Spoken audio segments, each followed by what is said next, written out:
Sir ये जो cipher का मामला है, और आपको पता है कि पहले ये मामला बहुत ज़्यादा उठा, फिर साइफर है साइफर नहीं है, किस मकासद के लिए था, इस साजिश थी, मुदाखलत थी, इस बहस से कई ज़्यादा।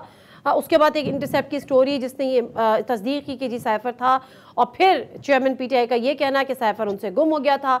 आपकी नज़र में अब अगर शाह महमूद कुरैशी साहब की गिरफ्तारी भी इसी केस में हो गई, किस हद तक संगीन हो सकता है ये मामला, कितना हसास नौयत का है?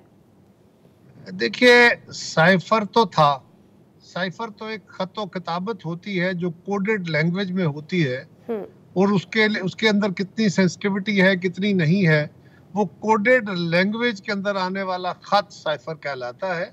वो तो अपनी जगह मौजूद है और उसी पे बहस होती रही और इसी पे ये बात आती रही कि उसमें कोई ऐसी बात नहीं है जो खान साहब को धमकी आमेज हो।